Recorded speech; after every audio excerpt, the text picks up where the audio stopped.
On the podcast, let's get it started. Public Yemeni #1.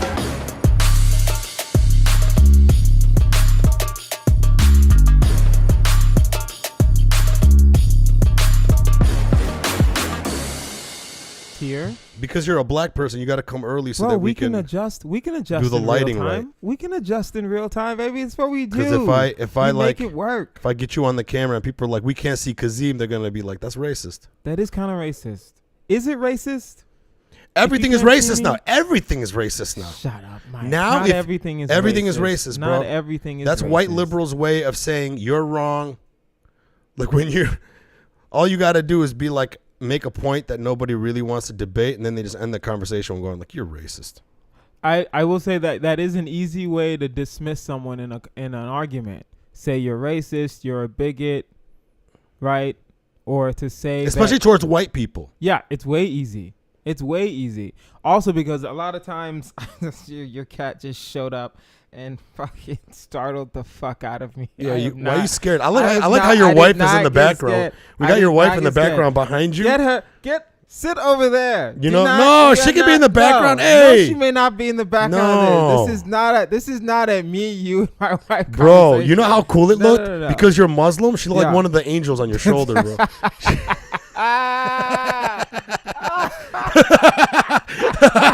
A'udhu billahi wa shaitani rajim.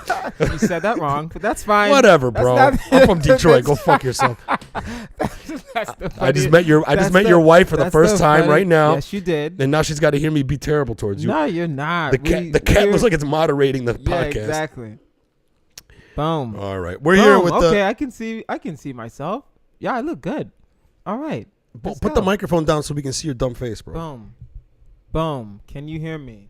Yeah, okay. There you go. The fans. There you go. Hello. This is Islam versus Bacon Part 4. Uh-huh. What are we doing here? Uh-huh. There How you go. doing, Mike? Now we're looking How's at everything each other. with you? Last time we were here, I was engaged. And we talked about that. We talked about And then today you showed up unexpectedly with your wife. I did not show up for the first time. I did not show up unexpectedly. And then the next time, for Bacon versus Islam Part 4 is going to be you, a wife, and a baby. And twins.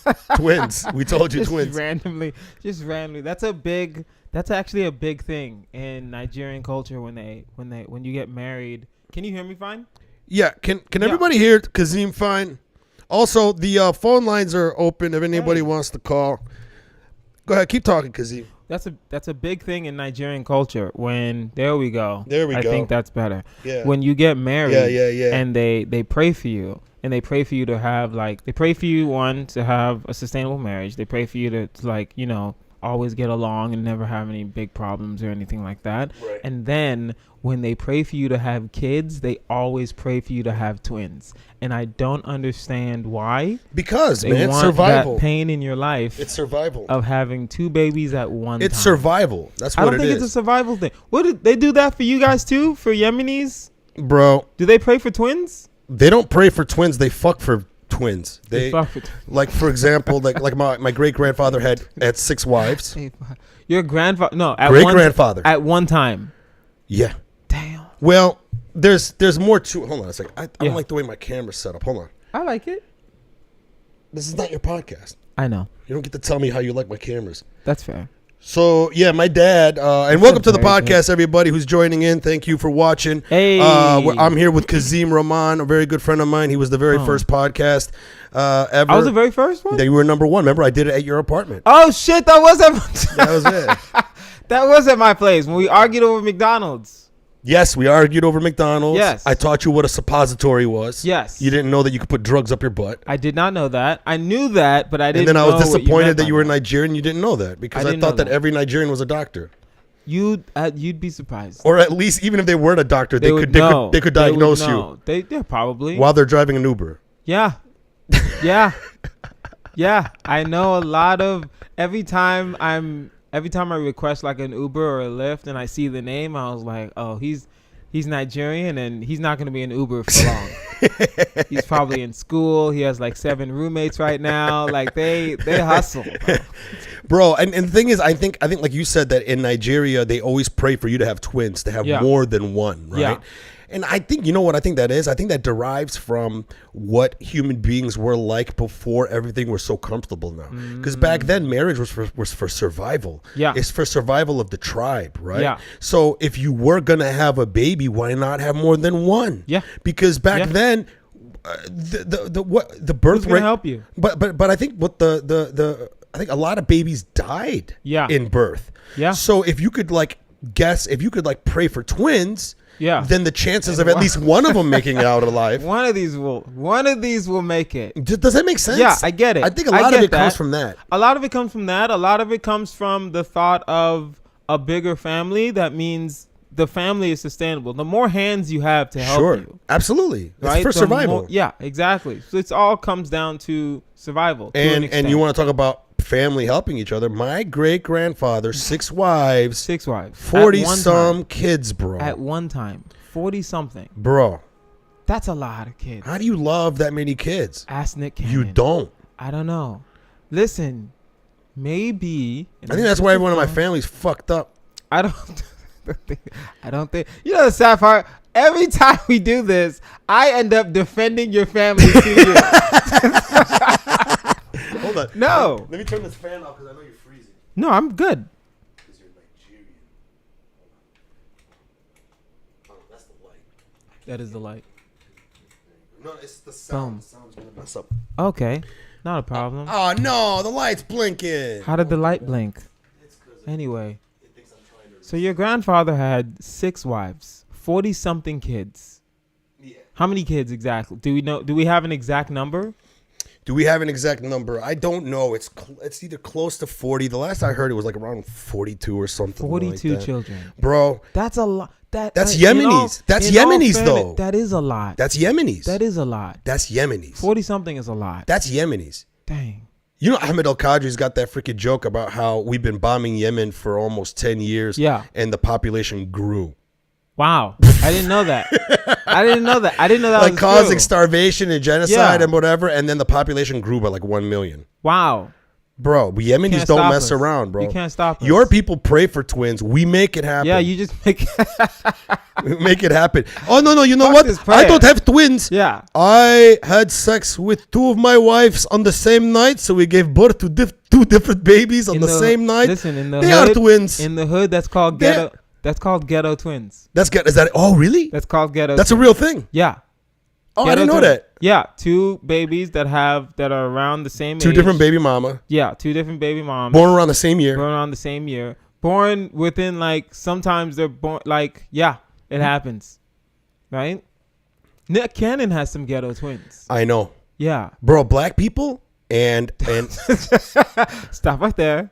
Hold what you're gonna say. I'm gonna say it. Think about it first. Anything I'm saying, I'm not being racist. No. I can't be racist. I'm not white. Why. It's just the Black Lives Matter already proved that you can only be racist and white. It's just the fact when you said that, I know what you were gonna say was very genuine and honest to you. Yeah, but it just sounded. It's gonna offend people. That's fine. You're like, hey man, listen, black people. This show is called Public Yemeni #1. Go ahead, It's Mike. not. How am I gonna have to defend my race to get today? Wow. What happened? Wow. I'm joking. What about black people though? I forgot. I fucking forgot. What are we talking about? Oh crap! I'm over here smoking weed, bro. You can't derail me like that. I didn't write down my notes. I did talk to my mom. I was going to say today. something very racist towards the entire race of black people, and now I completely forgot. And that's what I do, man. It's a Jedi mind trick. Damn, bro. That's messed up, man. I kind of wanted people to hear my truth about black people. But I subverted that because I care about the culture. What's up?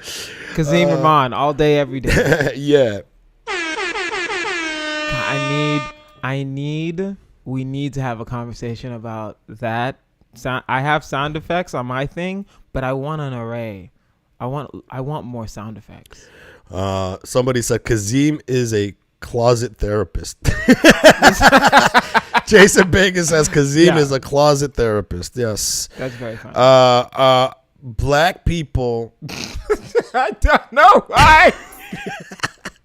I just Why is that so funny? Why can't I talk about Every time? black people, bro? Because I know you, and Yeah. I know you're not gonna say anything bad now. No, but I wasn't gonna say anything bad before. Exactly, but this 1 ounce of me is like, Because it's my demeanor. That's what it is. It's the my demeanor. It's the beard. It's the hat. everything- It's everything. Everything It's just about me.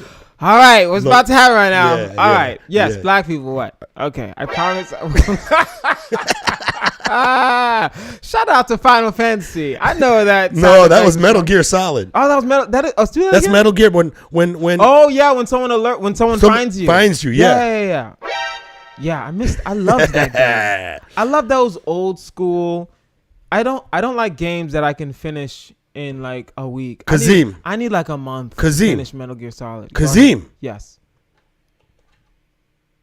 Black people. Yes. I'm sorry. Go ahead. I'm listening. Your cat. The cat's listening too. Your cat. This is the first time the refuses- cat came to the podcast like this. Oh, good shit. She's usually either on some people or she like walks around or whatever. But right now she's like moderating this thing. I wish I had a camera on her right now. Yeah, black people and come on. I'm sorry. Okay. Yes. Say what you have to say about black people.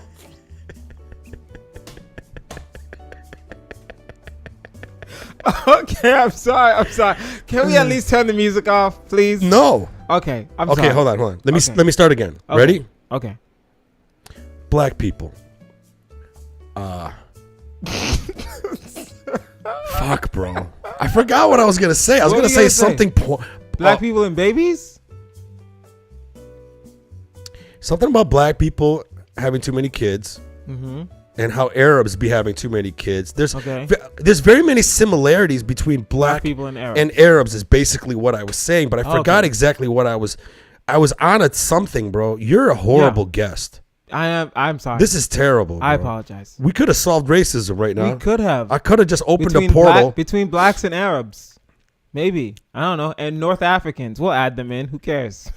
Yeah, North Africans, bro. How they got it rough because they can't say the N-word. They can't. They at can't. All. Nope. No. You just they're can't. not black. They're just North Africans. They're just North Very Africans. good. Morocco, Tunisia. Sorry, Egypt. You all Don't look say Palestinian, shit. Yeah, so get out you of all here. look Arab to me. You look like your home should get taken by Israel. Yeah.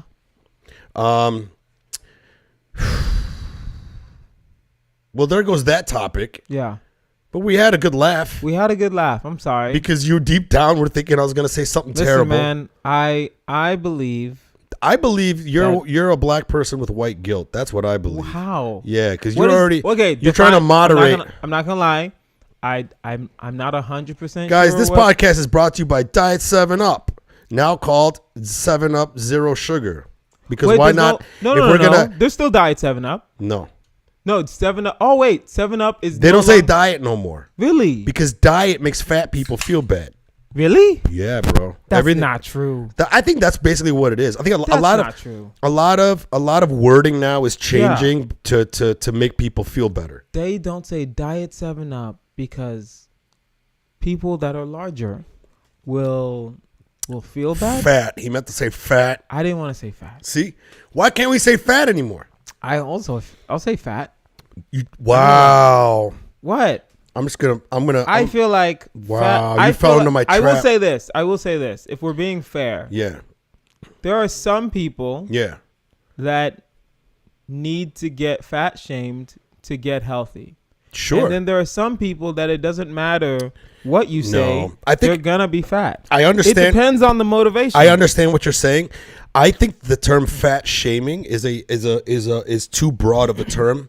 People are using it like in a way. So people will say it's fat shaming to say that it's unhealthy to be fat. Yes.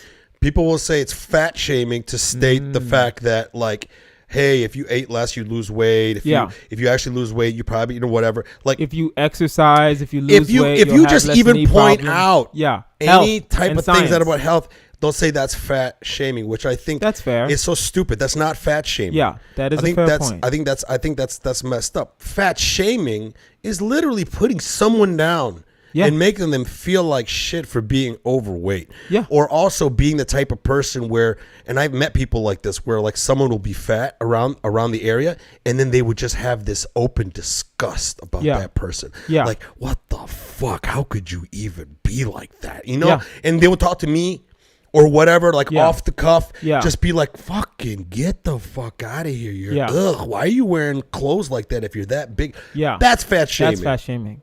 And that's making somebody feel bad and mean. But when you come from a good place, if you come from a place and be like, hey, you know, if you lost weight, I think you'd feel a lot better. Yes. I think if you lost weight, your joints would wear a lot easier as you get older. That comes from a place of love, but like I think we're in a point in our society now with just saying diet 7 up is hurtful to certain people. I think sometimes, well, one, you are correct, right? There's a difference between holding someone accountable and actually fat shaming. Sure. Okay. I think that sometimes people misconstrue fat shaming amongst friends as fat shaming when it really is just friends being friendly and holding each other accountable. I'll use an example. Sure. I was at the Improv. This was like 4 years ago, before the pandemic. I was at the Improv. Right, I had gained some weight. Right, it was like 2 years into LA.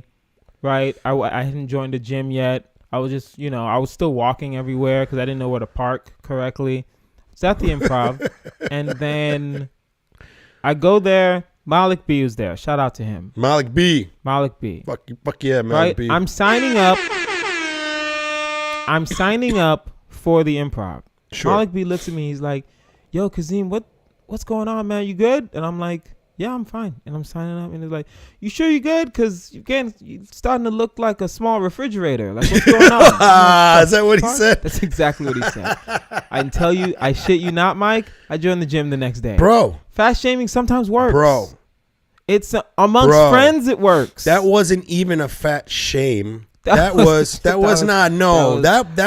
because it's amongst friends. That shamed me into joining the gym. Yeah, but it was also coming from a place of love. It was coming from a place of, hey man, I know you can be better than this. Yeah, basically. You know, I know you can be better than this, and then I'm gonna fucking make a joke because we're comedians. Yeah, we are comedians, and we're always gonna have to come in like that, you know. And what better way? I think it's great.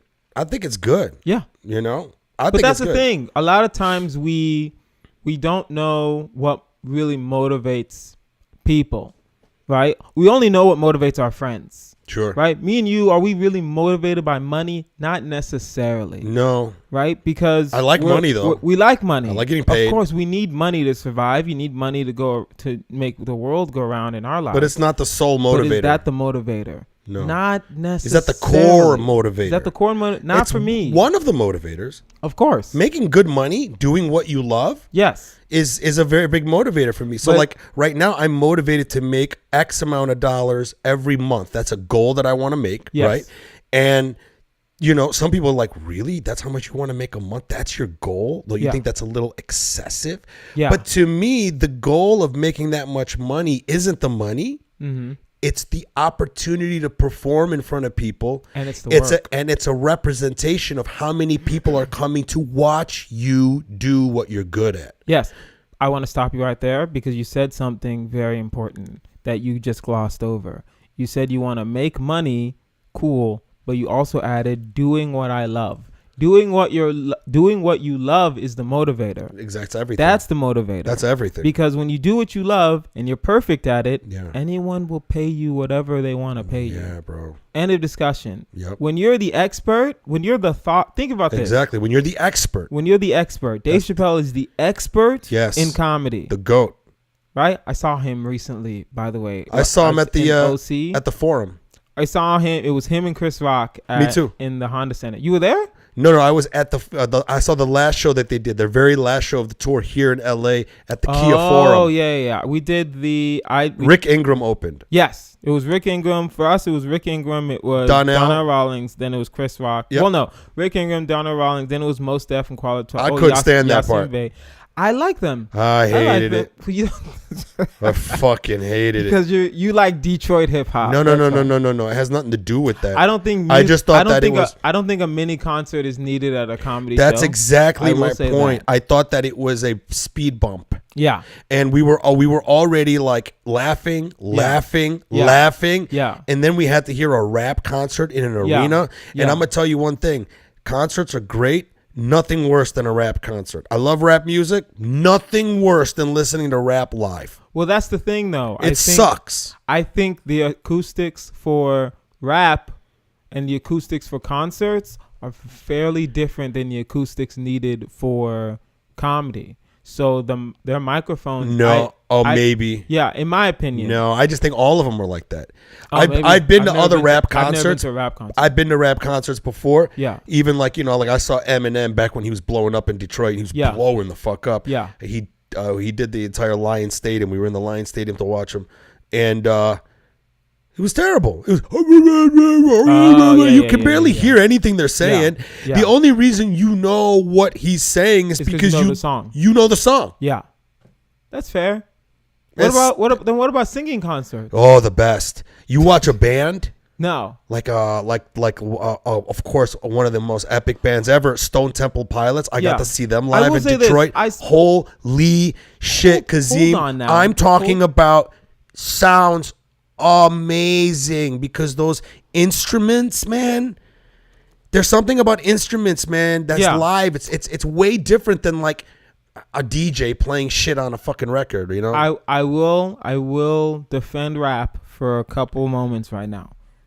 I think, and I want to go back to my acoustics thing for microphones. I have YouTubed a couple Kanye West concerts. Oh no! And a couple Drake concerts. Mm-hmm. I watched the Free Larry Hoover concert. The microphone was fine. You could hear him just fine. You're watching it though, motherfucker. Oh, when you're live, I guess it's different when you're in the room. When you're watching it live, you are hearing the speakers being echoed through whatever area that you're at. When you're watching it on a video, their microphone feed is what you're getting. Yeah, okay. And then you're also probably getting the mix of what the mic is picking up from the audience. So you're getting a way better mix when you're watching. Oh, I didn't know that. Oh, okay. yeah. Maybe I'm wrong. Unless it was a video that was like from someone's camera at the inside the crowd. It wasn't one of those, was it? No, it was an actual feed. Both. I've seen both. I've YouTubed a bunch of I never concerts. cared. And The Weeknd. I've YouTubed some Weeknd concerts. Yeah, but when you go there, it's different. Now, listen, if I'm not saying that you're not going to enjoy them. Yeah. I personally don't like rap live. Yeah. A lot of people don't. It's not great. Yeah. And I thought that having them come break up that momentum, especially the momentum that Donnell Rawlings. Yeah. Like, to me, I thought Chris Rock had the hardest spot in that entire show. The fact that Chris Rock had to follow Black Sheep. Is it Black Sheep, right? Black Star. Black Star, whatever the fuck. Didn't they have they had a shrunk? They had a. Do not disrespect two hip hop legends like that. Yeah. Mike, come on now. Listen, man, I love Mos Def. Don't get me wrong. I love what the fuck. He changed his name. I don't know why. He changed his name. I'm gonna push him and you off a cliff, bro. I don't know why he changed his name. I'm just telling you he changed his name because he's egotistical. And I love Mos Def because especially with his history with the Chappelle Show. Yeah, he's hilarious in the Chappelle Show, and all those little cameos that he would have in there were freaking great. So to me, I respect Chappelle. Giving respect to the people that he's worked with, right? Yes, and giving us a throwback of that. But I thought that having to go from Rick Ingram, who's a great crowd work comic, breaking up the audience. I think it should have started. And then Donnell Rawlings, fucking got everyone in a frenzy.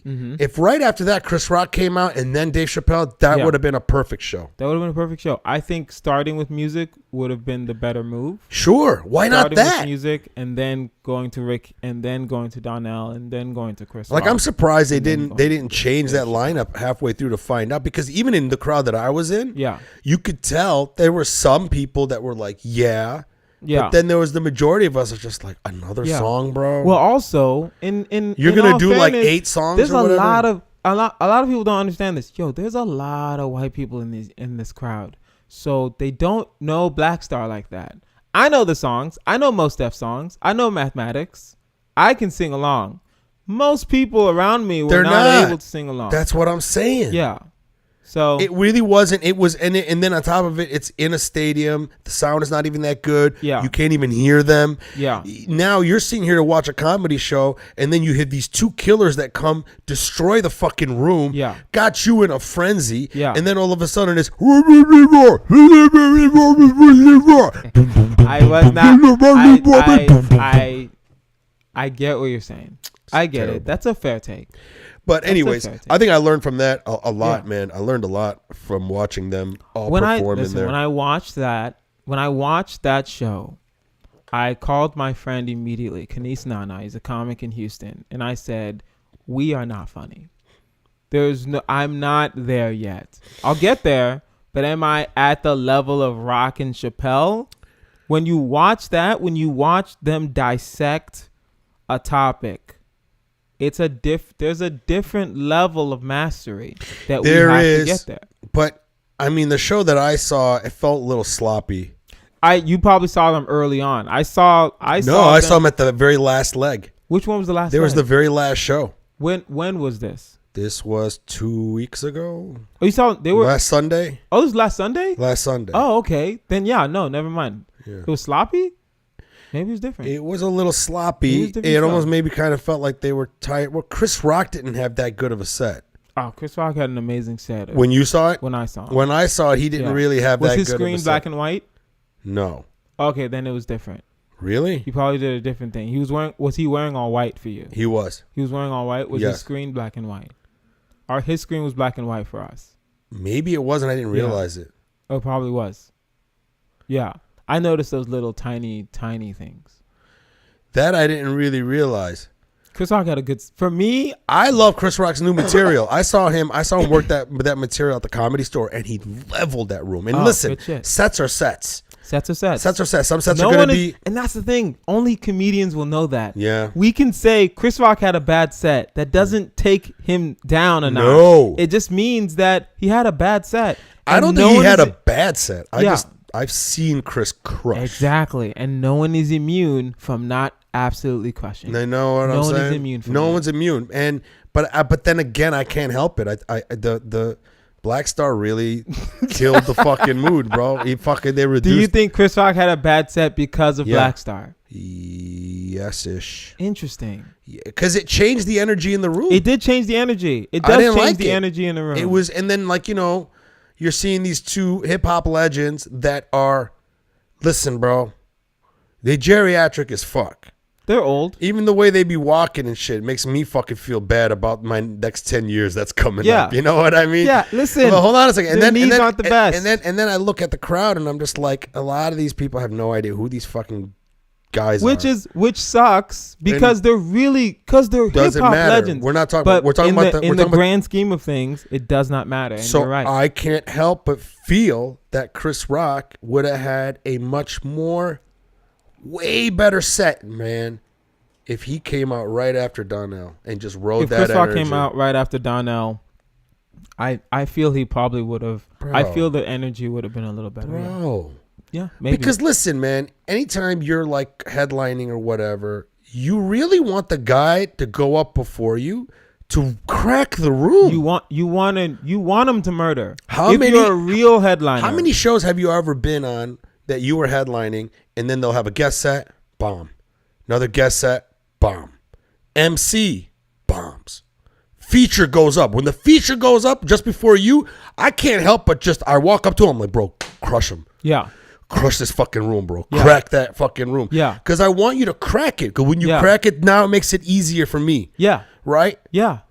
On the other side of that, I've been the feature. On the other side of that, you could have a feature crush so hard that you can't match it sometimes. Well, then you're not a headliner. No. I know that, but I'm just saying. But yeah, that can happen. That can happen. Even void from being you're not a headliner, you just have not that good set that day. Yeah. And then on top of it, the guy before you just fucking leveled the room. Yeah. But to me, it's just like there was the comic in me that looked at Chris Rock and it was just like, bro, if we could just redo this show. Yeah, I get it. And get these geriatric rap guys out of there. But also, I think in fairness to them also, from coming from us, objectively, me and you, we don't watch comedy like fans anymore. I watch it as a fan, but in the back of my head, I'm like, I'm laughing a little bit, and I'm like, yo, that was a very quality joke. I know. That's the thing. In my mind, I'm like, everyone can be laughing, but I'm silent, and I'm like, bro, man, that was such a really good I don't think I was joke. watching the show like a fan. I was literally dissecting. Yeah. And there was a lot to dissect, too, especially they were like in a giant crowd. Yeah. And that big of a room. Did they do it in a circle? Yeah, and I remember when I spoke to Chris Rock, I was fortunate enough to hang out with Chris Rock. Humble brag here. Oh, it was cool. Public Yemeni. At the in the back of the Comedy Store. That's dope. During Josh Adam Myers has his show that he does has a big draw in the main room, and I was hanging out in the green room. Okay. Ryan Sickler was there, a whole bunch and then Chris Rock came in to do a drive. We're like, hey, nice. So we started talking to him. Yeah. So people started talking. Ryan's asking him. Was this before Slap or after Slap? After Slap. Okay. Was it after Slap? I got to go on my Instagram right now to see. Okay. That's very interesting. I got to now. I'm not sure, to be honest. Because I think his mentality is probably a little different after the Slap. In terms of what? In terms of his thoughts on his material. His material changed. Well, I'm sure it changed. It's not even about just about his material. I remember asking him the question. So Ryan asked him, what is the biggest crowd you ever played for? Oh, wow. And he had to give it some thought. And I think he said Lollapalooza, and it was like 60,000 or something like that. That's a lot of people. I think it was something like 60, that, or maybe more. It was 300,000. Some shit. That's a lot of people. There's a lot of people. It's just a lot, right? And then I asked him after that, I was like, what is it like playing those big stadiums in those big rooms?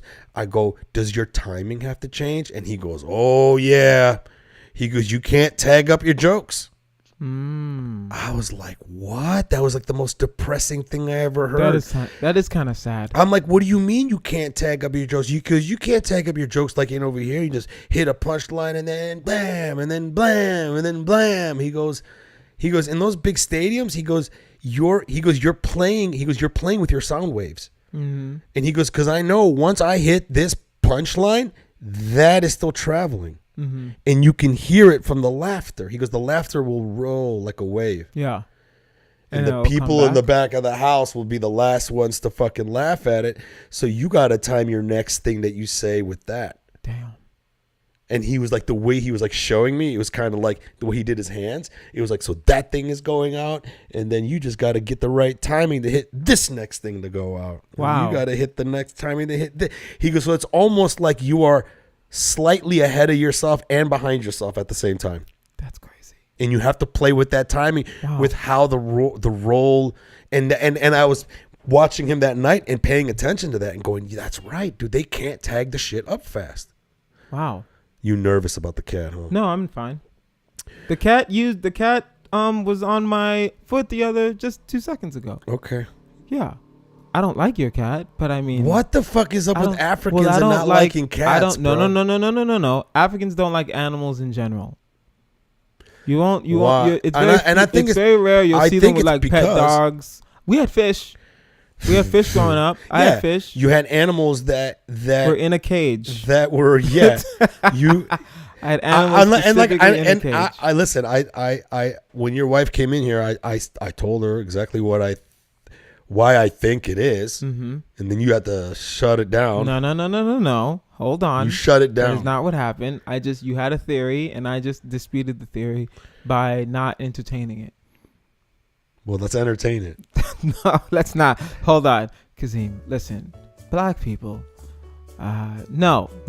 Here's why. Because you're assuming this is what Mike's theory is. Africans don't like cats because our ancestors. Please turn off the music. Tell them, Kazeem. Come on. Our ancestors allegedly were chased by cats back in the day. Now here's the problem. Animals, all kinds of animals. Yes. Because Here's the problem. I don't think in Yemen they had any tigers. I don't. No. Or battle cats. There are no tigers in Africa either. That doesn't. But there's big cats. There's big cats. That's what I'm saying. I'm not saying tigers. That's East Africa. It doesn't have to be tigers. Okay, that's fair. It doesn't have to be tigers. It could be panthers, lions. You name it. I don't think there are panthers in West Africa either. Are there panthers in West Africa? Panthers live in Asia, Africa, and America. We're in Africa. Hold on. We're in Africa. My watch even said motherfucker. Really? Yeah. Damn. Apple or Samsung? I need. It gotta be Samsung. It's Apple. Apple be cursing? Yeah, bro. Damn. I think this. My question for you though, then, do you ever want because I've dated a couple of African girls. Yes. My last girlfriend was Liberian. Okay. And Lebanese. Okay. But she grew up in Liberia, so she never been to Lebanon. You know what I mean? Yeah. Man. There's a lot of Lebanese. There's a lot of Lebanese people in West Africa. There's a lot of Lebanese everywhere. There's a lot of Lebanese people are like low key Nigerian people. They're everywhere. They're literally kind of everywhere. Everywhere. Smaller country too. And they are everywhere. Everywhere. Yes. A lot like it's the same. It's same with like the diaspora of like Ashkenazi Jews. Mm-hmm. You see like even like Sabra Jews. You see them everywhere because of the persecution that they had to deal with.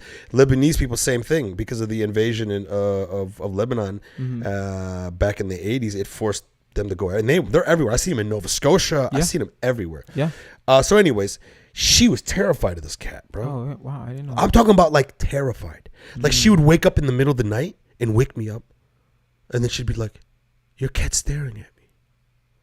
I'm like, "Cause it's what's." I will say this: your cat does have a sad face. Like the face of your cat is very like droopy. Like it looks like it's always frowning. Is that a thing? No, Sky. She's probably just old. Her face is probably like becoming like an old lady's face. Maybe it needs some Botox, And then she also has she also had like a tooth missing. So we had to extract a tooth. So then like I think one side of her face like Oh, okay, that makes sense. That makes sense. No, but she got a mad face. She's like me. Yeah. We're both the same thing. We're very like soft and cuddly. Resting angry face. Yeah, but on the outside this face is just like I'm gonna kill you. Yeah. But that's not true. I'm just high and happy. Question for you now. Yeah. Do you ever want to do a stadium like Chris Rock does? Because personally, me right now in my artistry, whatever we call it, I call it artistry. I don't want to do a stadium. I do. I don't want to do a stadium. I want to do it. I want to because that shows that I've created that reach. That exactly. That my material is good enough for people to be like they want to pay to watch it. That's true, but couldn't you still have the reach with doing theaters? I don't think so. I mean, you could. Yeah. I listen, to me, it's kind of like I don't have hair. Yeah. So I shave my head. Okay. And people ask me, would you rather have hair or not have hair? But I'd rather have hair. Yeah. Because I can still shave my head. Yes. You know what I mean? And then still have hair. That's true. Same thing with that. If I can get to the level of doing stadiums. Yeah. Then I want to do it. Why not? Yeah. I'll still do the theaters and I'll still do the clubs. Yeah. I think about doing a stadium. I think about if I can do a stadium and still not have to like change the way I do comedy. Because if I'm being fair, just objectively, I see the people that are doing stadiums and these super large arenas, and I'm like, their comedy doesn't really bite like I personally wanted to do. Now, I think the same as like watching Chris Rock at the Comedy Store or at the Kia Forum. Yeah, it doesn't bite the same. Yeah, that's true. Yeah, I don't know. I don't think stand up is meant to be done in stadiums. It's not. I think it's a terrible venue to do stand up in. Yes. But I think that when you get to that level, if you why can do not it, rake in 100,000 in a weekend or whatever? Yeah, in one day, not even a weekend. One day. That's what I'm saying. You're just saying that's the 100,000 just for the performance. Then you have the merch. Yeah, But right? they weren't selling merch. They probably not. They weren't. I know Gabriel Iglesias will sell merch all the time. I will sell merch. Yeah, we have to. I need to start. I think selling merch is great. I need to get on that. I remember Stevie Aoki. He's so huge DJ. And after the shows, he would sell merch. Yeah. T-shirts and all kinds of shit, you know? That's cool. Why not? Why not? You know, it's just extra revenue. And not only that, it's not only extra revenue, you're also giving them something of you. Yeah. And, you know, when I sell my Drop Bacon Not Bombs T-shirts, I love it, man, because, you know, I know that it's a funny, fun shirt to wear. It is a fun shirt to wear. You know? I wouldn't wear it. I don't wear it. It's that's so funny. You wouldn't wear your shirt to perform? I never wear my Drop Bacon Not Bombs shirt to perform. I have a friend that wears a black shirt with his Instagram handle every show. And then sometimes he'll wear it with just sweatpants, and then sometimes he'll wear it with a suit jacket. Yeah. But he always has his Instagram handle. Is it good to do that? I'm sure. I don't know. I think so. There's a lot of people following him? I don't know. I never asked what the return on that each weekend is.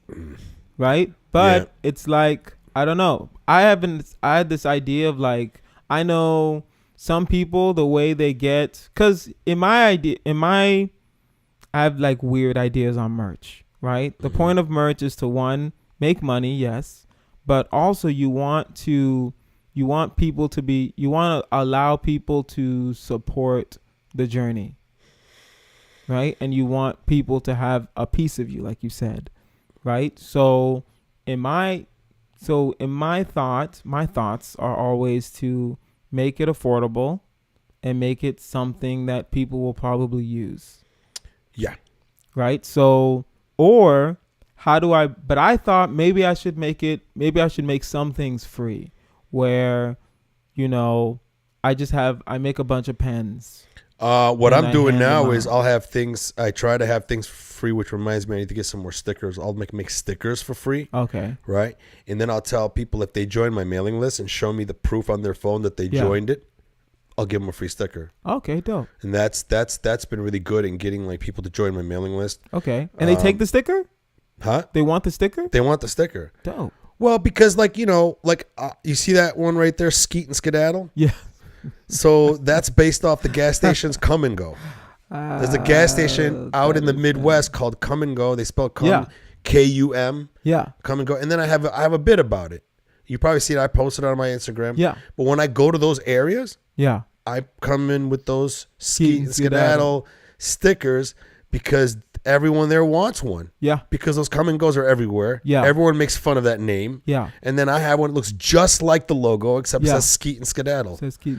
That's good. See, and that got so many people join my mailing list in Colorado and Wichita and all those places. Good stuff. So that's a thing to do, All right.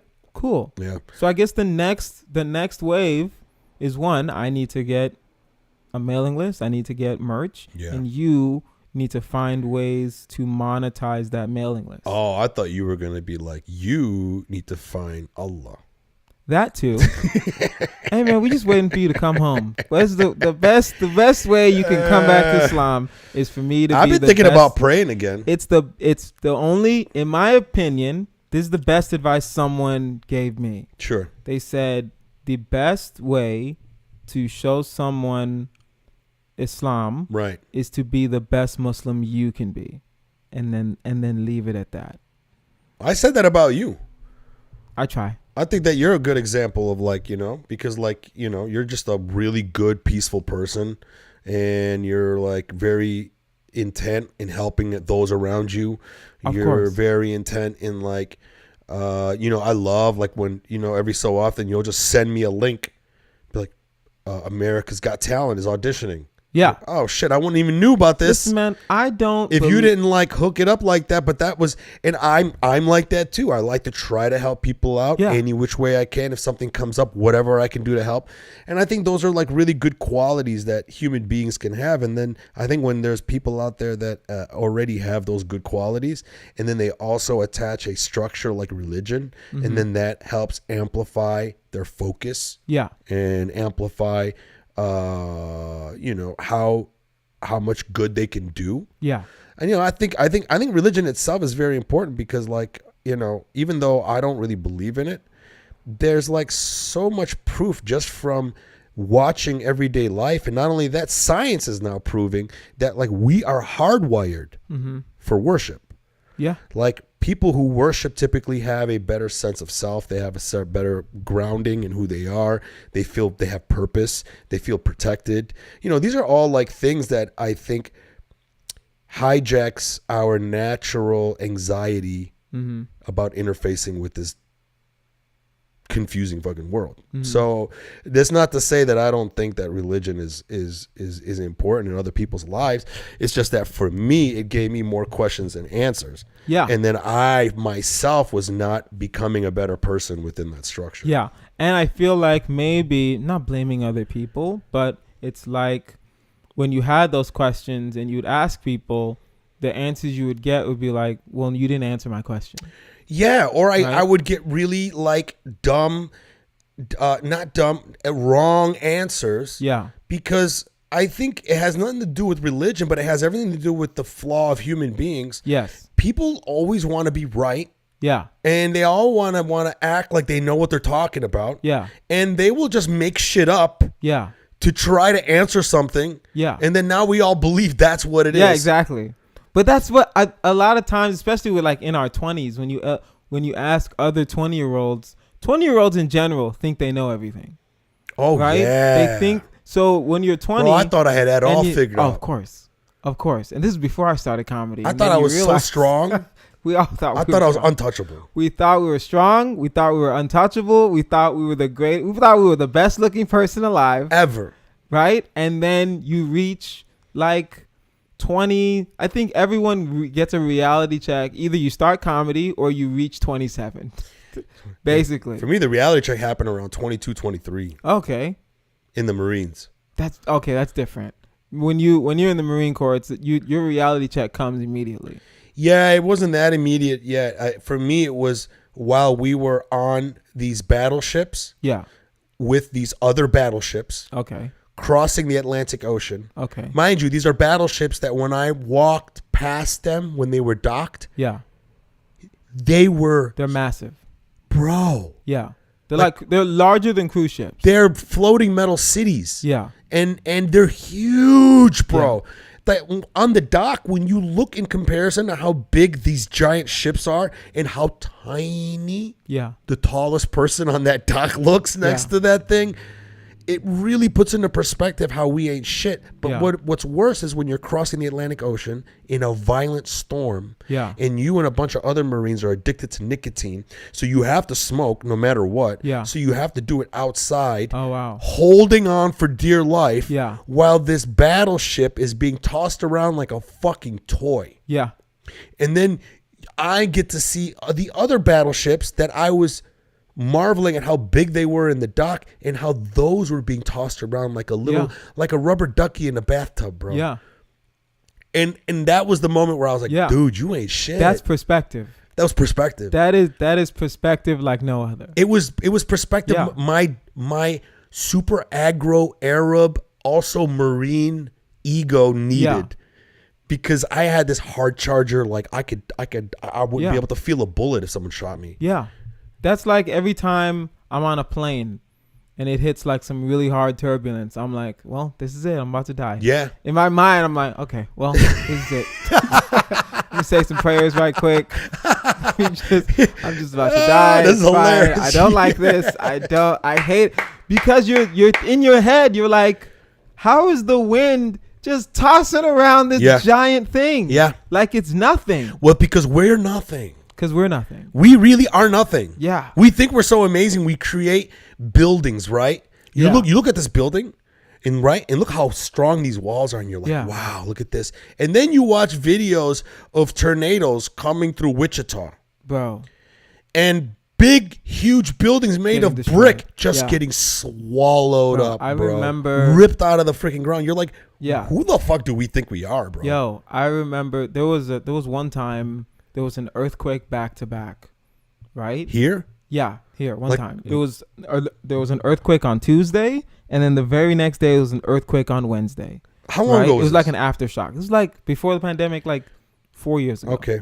Right? Okay. This is when I first moved in to my current apartment. I don't know so that if was I remember that, but 3 years I ago. might have not been here. I think I remember people saying, probably "Oh, an traveling. earthquake," and I think I was like in Detroit. You at the were probably time. traveling at this time. And the first time, it was just like a little kind of mini thing.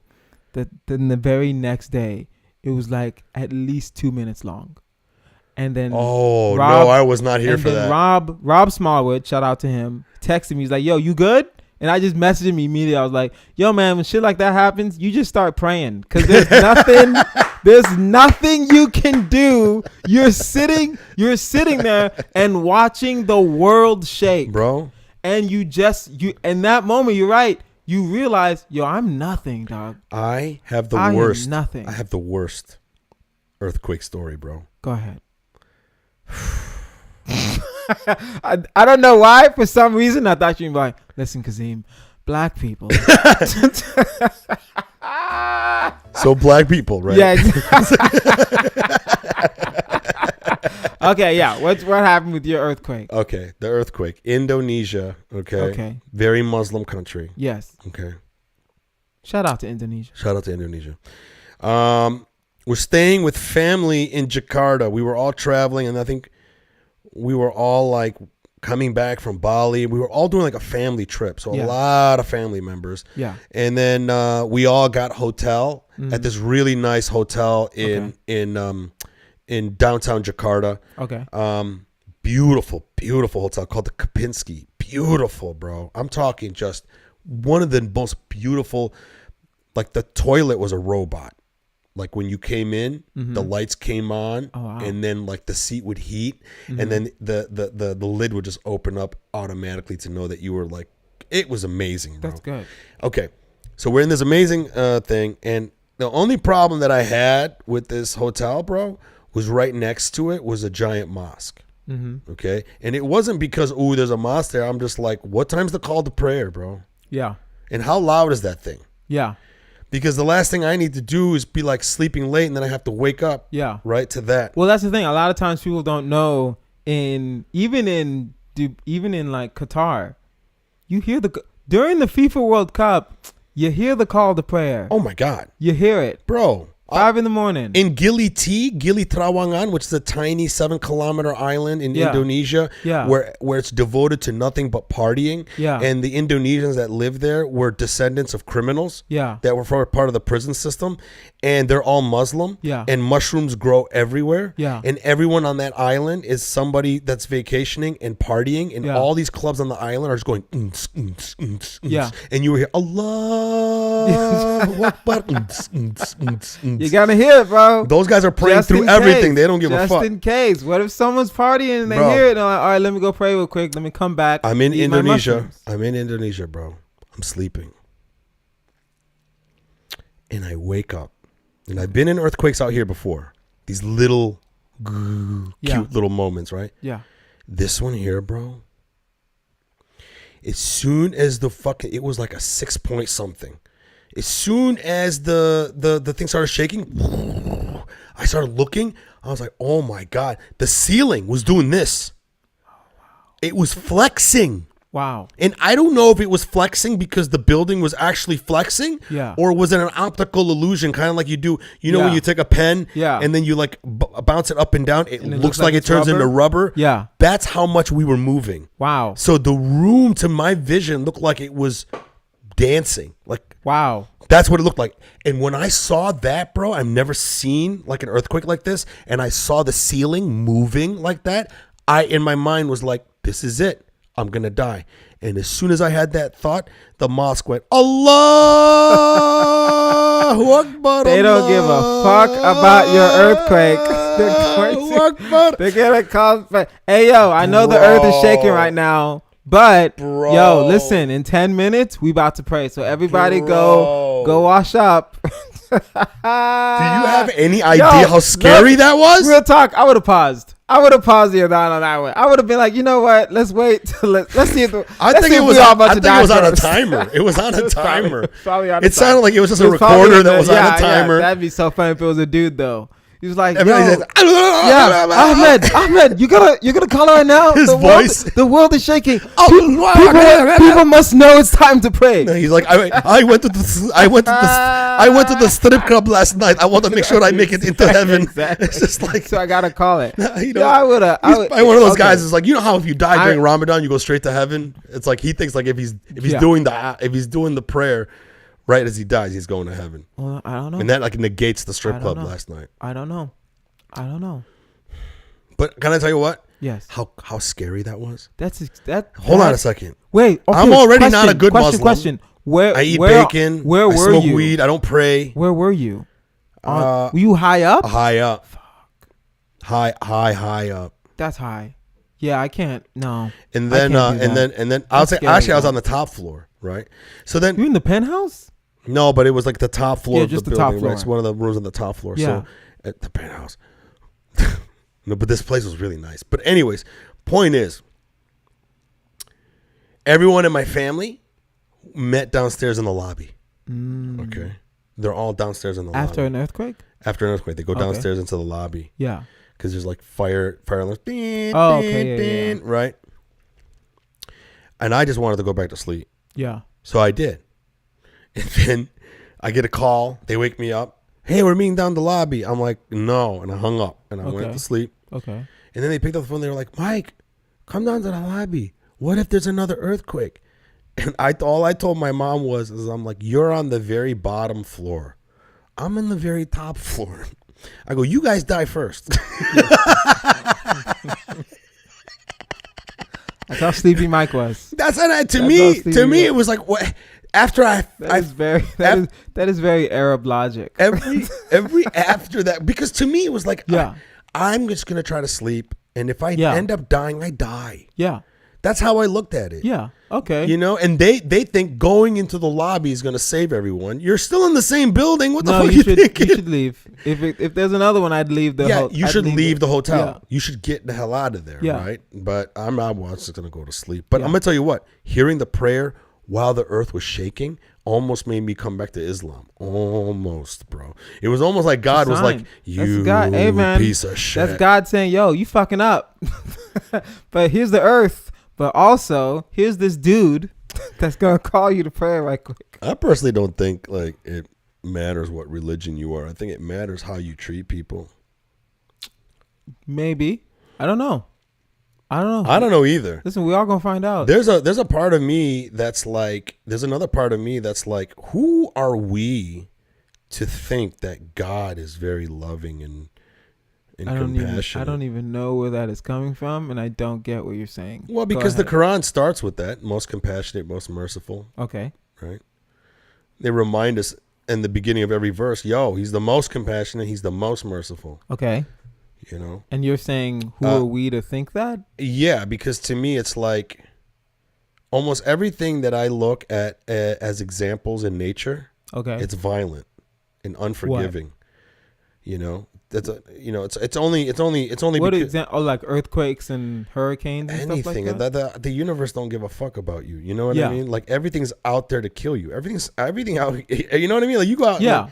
Like zebras are just getting there. Like But wouldn't you? But you wouldn't add us into there. You wouldn't add us into that. We're still part of the universe. We're still. I'm a compassionate. I try to be compassionate. You're a compassionate guy. I think we just have it because it's something that we can actually. We have the luxury of being compassionate. Okay. Because we've created this like world where we're sheltered. And everything. We're not. I get what you're saying to an extent. We're not. We are not. I think what animals, we are now. We have the luxury of being compassionate. What we are now. Yes. To be able to sit here and think of these thoughts and everything, and just be able to sit in this comfort. Yeah. This is very recent. Yeah. That we've had it this good, right? Yeah. And it fools us into thinking that everything's so lovey-dovey, like bears are just like bears in Coca-Cola commercials, they're just like drinking Coke. Yeah, but I'm not about to go hang out with a polar bear. Yeah, but some people will though, because they have this mindset of this world. But like when I look at like examples of the world, it's very unforgiving. It's very dangerous. Okay. It don't give a fuck about anyone. It's like your feelings don't really matter in the grander scheme of things. Yes. And to me, there's a friend of mine, his dad just before he passed away, was a kind of like a conspiracy theorist type Yeah. of guy, but he was also grounded. Okay. And grounded. And in one time I remember he goes, I asked him, I was like, Bill, do you believe in God? He's like, oh yeah, I believe in God. I believe he's a big green alien. Now hold on a second. Yeah. There's something to that now that I What is to that?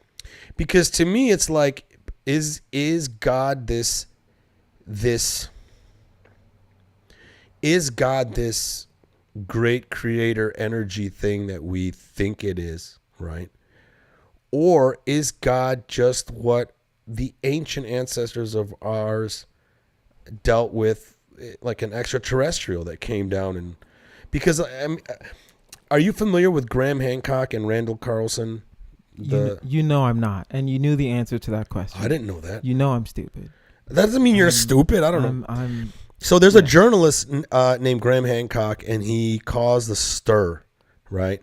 Okay. Because he is challenging regular anthropologists and people who write history, Okay. and saying that he believes from his findings that human beings have been here far longer than we actually think it is. So like one of the things that he points out to is that one of the most recent discoveries that a lot of anthropologists are not taking into account, because a lot of anthropology is like pretty much, we figured it out. Yeah. And Graham Hancock's a journalist going, no, there's more to do. But a lot of these institutionalized scientists, his argument is they are not taking some of these new findings into consideration. And one of the new findings that he likes to point out to is how they found water erosion on the Sphinx. So I guess they did some excavation around the Sphinx, and when they reached another level below where parts of the Sphinx was still there, they found evidence of water erosion. Okay. Meaning that eons of water was there eroding the basin of this thing. So there was water here. And if there was water here, then that means that places the Sphinx hundreds and thousands of years way further back than we expected. Yeah. So his argument is that human beings were very advanced a lot further back than we think. We think human beings and civilization only started like 2,000 to 5,000 so years ago. He's saying that clock goes back way further. Yeah. And he believes that human beings back then were very in touch with the universe and knowledge and technology. Then a cataclysmic event happened where he points out that there's actually proof that major cataclysmic things happen, whether it be asteroids, giant volcanoes blowing up, killing like many, many life forms on the planet. And so his idea was human beings were very advanced back in the day, right? Cataclysmic event happens, makes all technology go back to ground zero, and the remaining 10,000 people that survived that cataclysmic event had to redo society. And a lot of what religion is the remnants of them piecing back together all of the history that they knew from the last advanced civilization, which is fascinating to me. What do you mean a lot of religion is that? Means that they had the religion before? That religion is actually a piecemeal of all of the history that we lost. So, but how? Right? Because if Judaism was first and then later was Christianity. No, before that. No, I'm just saying, you're saying before that was, okay. What you're saying is before, like, let's say the Abrahamic faith. Sure. Before the Abrahamic faith. Sure. Was a very advanced society of humans. Advanced society of humans, and then they got destroyed. And they got wiped out, and only a very small portion of people had to rebuild. So it's kind of like if the world, like Noah's Ark or something. If the world right now, oh shit, if the world right now blew up, bro, Noah's Ark. What about it? The flood with the Sphinx. Is that shit what he's talking about? I don't know if he's talking about that directly, God, but there's something there probably. Who knows? But I don't know. But to me, it's like I've been having a lot of these thoughts now, especially with guys like Graham Hancock bringing that up to where it's kind of like, because like those ancient societies all talked about visitors. Yeah. And if you watch the documentary that Graham Hancock put up, he even like shows some of these ancient societies they dug up that had The drawings. that no they dug up these cities that were underground now, and they go levels and levels underground. Yeah. And when you go in there, you see how advanced they were in Yeah. creating these. And his idea was the real reason why people started going underground is because aliens were visiting and they were terrified. Yeah. They were terrified. And that's why human beings, when we say God, we always point up. Mm-hmm. The idea is that there's another idea that there's a breed of aliens called the Anunnaki, who the early Mesopotamians put in their tablets that they were visited by these aliens called the Anunnaki. And then in their writings, they said that we are part them, that they came here, spliced our genes. They did experiments with different animals because they needed to create workers. Yeah. And the idea is they created human beings to be workers for them to mine gold. So that apparently these aliens had to come down, mine gold from here to take it back to their planet because they didn't have any. And I guess it was going to be used for something. And people say that's probably one of the reasons why human beings go crazy for gold. Like we were bred to be that way. That's why gold is like one of the most precious metals to us. I don't know. But then saying all that, why would you say that, going back to the original of how this conversation got started, why would you say, who are we to think that God is so merciful? Because like, what if this thing that we think is a God is actually just another race of aliens? Yeah. I don't know. You know, it's very Well, possible. I can only tell you what I believe. What do you right? believe? That there's a God. There's no I believe in aliens. I'll say that, right? Islam talks about, I wouldn't say Islam talks about aliens, but Islam says that there are, he's the Lord of all worlds. He doesn't say he's the Lord of this world, right? You know what I mean? So, of course, you can interpret that how you want to interpret plural. that. It could also be the multiverse. Exactly. You know? Right? If there's like 3 more of us, bro. There's way more. That'd be horrible. Infinite. There's another guy doing Islam versus Bacon part 17 already. If they're already on 17. What the fuck are we talking about? There's like another. No, but I get what you're saying. I understand what you're saying. This world sucks in general. In the sense of this world is very dangerous. Not like it sucks like this world sucks. But it's very dangerous. There's dangerous things. People can be dangerous. Animals are dangerous. But even out of all of that, and this thing that we think is a God is probably very, very dangerous, and I don't maybe say very God unforgiving. I hope would not. I hope not. I hope not. I'm terrified. I hope the Quran is right. I hope the Quran is right, man. Yeah, I hope this merciful shit is gonna happen. Because most compassionate, most merciful is and having that be in every verse of the Quran. Yeah. It's almost like in the beginning. Have it start every verse starts that way. Yeah. Bismillah ar-Rahman every ar-Rahim, chapter right? starts that way. Yes. Every chapter, right? Yes. Starts that way. Yeah. And even exactly. So I'm gonna go a little deeper for you, right? For it says Rahman and Rahim. This is so inside baseball, but we're gonna do this, right? Rahman, right? It's Rahma, which means mercy, but it comes from derived of Raham. And I'm probably getting these words wrong, but it's like the mother's womb. So it's mercy in the sense of that he gives you mercy even if you don't deserve it. In the sense when a mother is taking care of their child when they're in the womb, has the child done anything to deserve the eating right, the exercising right, the water, staying, not drinking and stuff like that? Has the child done anything to deserve the mercy that the mother gives that child? That's where Rahman comes from. Whoa, that's deep. It is deep. That's almost meaning that like he's looking at us. He's looking. He's viewing us in that loving way where it's like, does this baby deserve it? It doesn't matter. It deserves it. Yeah, exactly. And that's Rahman. So wow. It's deeper than that. It's not. See, a lot of times people are like the most beneficial, deep. most merciful. It's deeper. It's even deeper than that. The names of God are in Islam. The names of God are deeper than just a single name. Yeah, one of my Marine buddies said that's deep. Come on home, bro. But that is very deep. Yeah. So it's like it takes it even further. It takes it even further than that. Wow. You're thinking, you guys are just thinking, because think of it this way. You're thinking, I'll use another name. It's like Latif, right? We all know like Latif Taylor. Sure. Shout out to him. Shout out to Latif Taylor.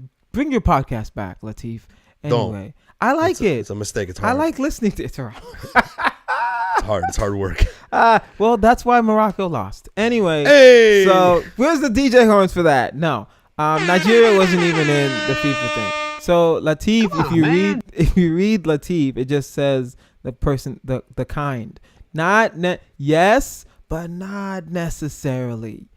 It's deeper than that. It's kindness that you don't notice, right? So it's the subtle and the kind. The subtle kindness that God gives, like the fact that I blink without having to really think about blinking, that's a subtle generosity that God gives us. Think about that. Damn. Right? The fact that you breathe without thinking about breathing, without having to really. Bro, that's so deep. It's deeper than that. I love it. It's deeper than that. All these names are deep. Also, I took a class, so that was a long. When I was doesn't like matter. That's you're still passing on the knowledge. That whole Rahman. Yeah. Wow. Yeah, it's mercy that we don't deserve. So think, and that's the thing. But what do you mean? It's mercy that we don't deserve. But that's not. I don't think that's a great way of saying it. It's mercy that. Yeah, you're right. It's. What's a good way of saying it then? It's unconditional. It's like showing unconditional mercy. Basically saying like, yeah, right. Like a baby in the womb of a mother's stomach. What has that baby done to deserve this mercy? Right. Yeah.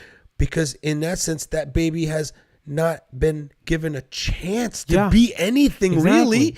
Its thoughts, its ideas, its actions are not even cognizant that yet. Baby could go to jail in 18 years. Bro. But you're still, that's a horrible way of you. No. You could also be a doctor. No, but it takes the mercy thing to another level, to where it's almost as if like God is so merciful in that your actions here are kind of looked at as like you even. I can't even take what you did that seriously because you literally are not a fully formed being yet. Yeah. It's almost like it's not until you transmute into that next level of life. Yeah. And then we can take account. Damn. Boom. Then maybe you get to the fourth dimension and then it's even worse. Like you get over there and it's just like, God damn, bro. Everything I do matters now. And then it's not even Bismillah Rahman Rahim anymore. It's like, Bismillah, watch out, bitch. No, that is not. Where do we go from there? How did we get from here to there? Yeah, I get what you're saying. It's deeper than that, right? Mercy is deeper than that. It's a deep kind of mercy. Wow. But it's cool. It's unconditional. It's almost mercy. Unconditional on a level that really puts into perspective. Like it almost makes someone nefarious go, well, then I can just do whatever I want. Yeah. Right? It's almost as if like, I can just murder people. Yeah. The thing is, when you say that, man, it really takes that most merciful thing to such another level. It's another level. It really does take it to another level. Especially the fact that we start every chapter with it. And that's the thing that I try. And you're supposed to before you eat, you're supposed to say that. Yeah, for sure. Right? Exactly. Absolutely. So think you're always saying it. A constant reminder.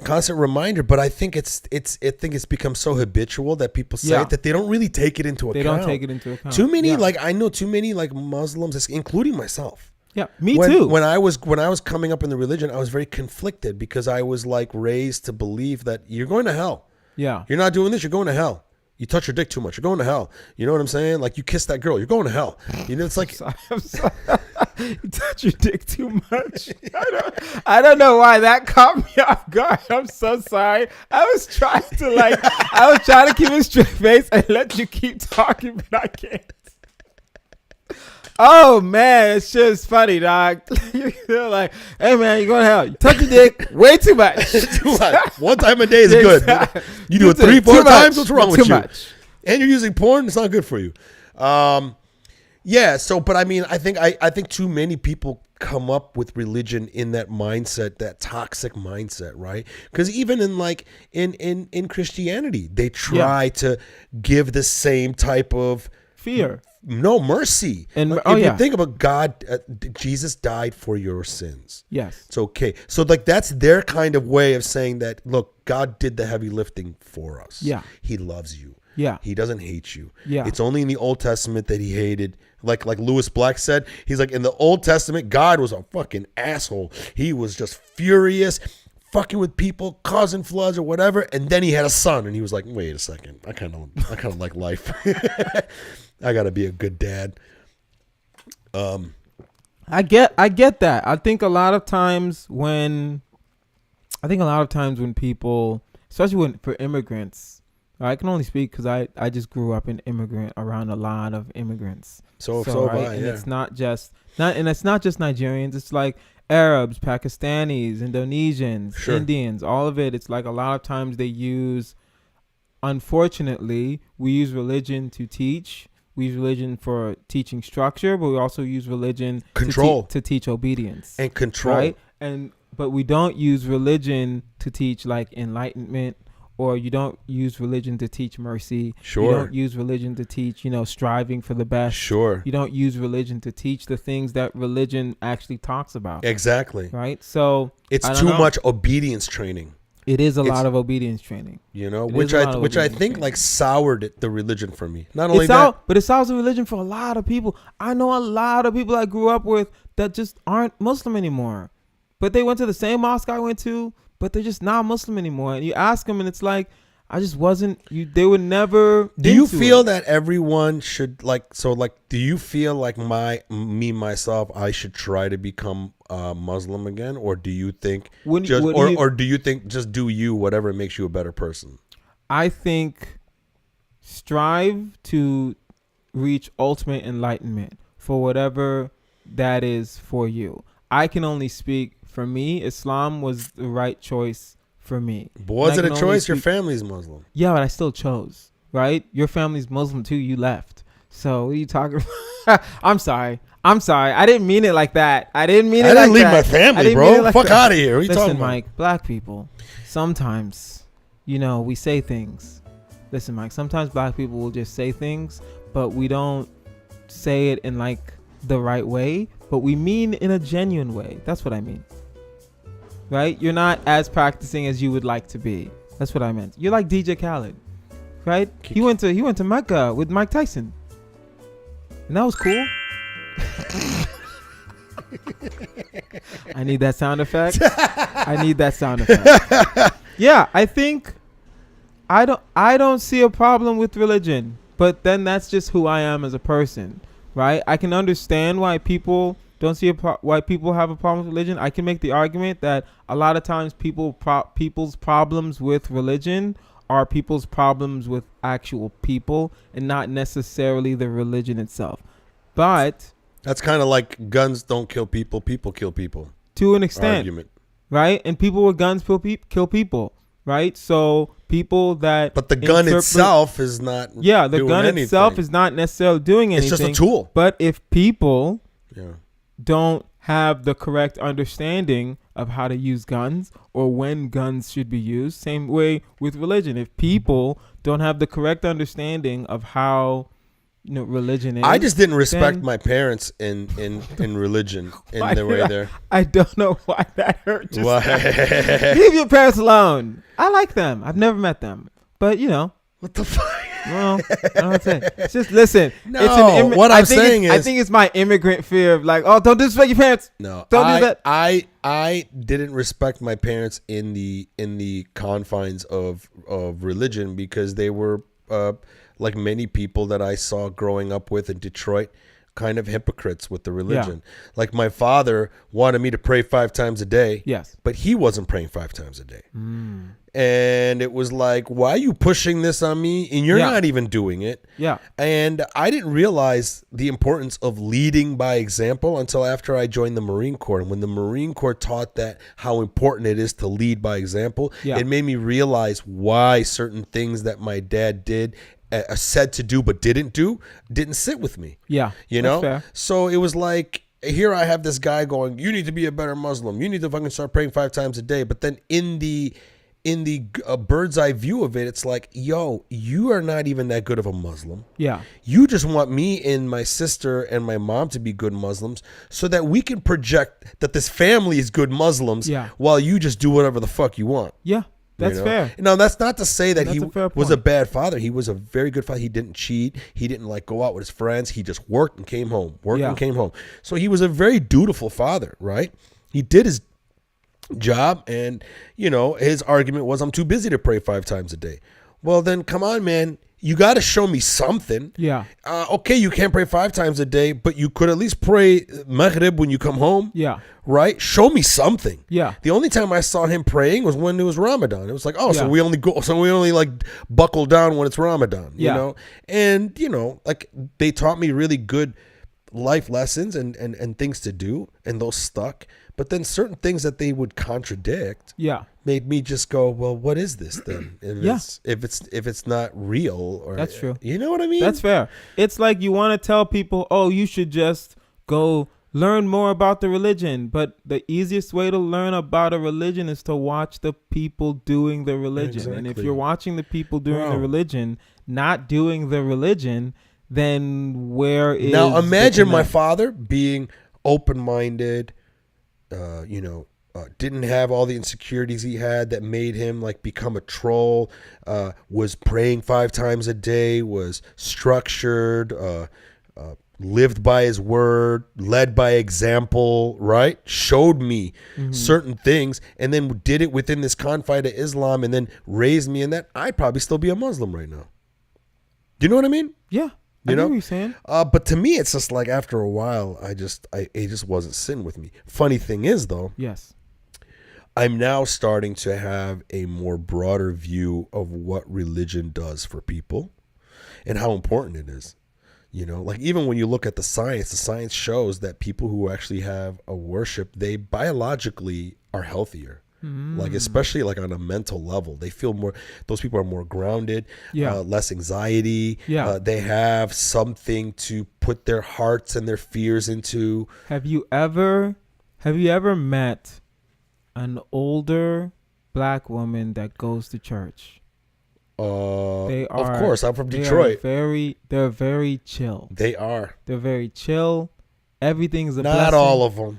Not all of them, but in general. In general, the people that go to church all the time and actually go, not just go. I have tenants that are black people, and the ones that go to church, my favorites, bro. They're my favorite. The way you said that with us, like those are my only favorite. No. But I mean, a lot of them do. Yeah. One of the ladies, she doesn't, and she's trying to fuck me over, and she's a terrible human being. Yeah. But shout out to those other tenants that I have, and you're right though. Like they like the one lady that I had that left, she was crazy. Yeah. She was crazy in the sense she was that crazy black woman where she was like very nice and everything was fine or whatever, but then right when she didn't like something, she would fucking go off on you. But man, she was great people. You're right, they are. That is true. Why do you think that is? Black people, and you can turn on the music really quick. All right, Mike, listen. Black people, and I can speak for black people in this one aspect. Naturally, we're just naturally very spiritual. Whatever the religion is, it's just a natural inclination that I've seen with black people of all, whether it be Nigerian, Liberian, right, African American, Detroit, Jamaican, Detroit, New Orleans, New York, Alabama.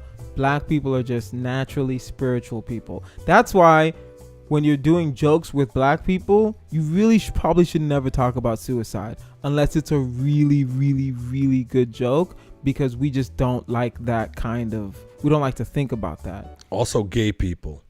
No, what are you talking? D.L. Hughley has a very funny joke. It's like, we need gay people. Who's going to run our choirs?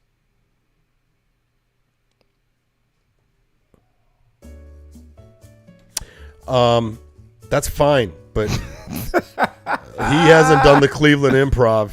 I don't know. I haven't done. And then you do a joke about how maybe you sucked a dick because it's a joke, and then the whole room turns on you. Even the gay black people in the room are mad at you for doing that joke. Yeah, probably. Everyone. Well, maybe you just need to make the joke better. I don't know. I'm sorry. I didn't mean it like that. It's one of those Kevin Hart. Damn.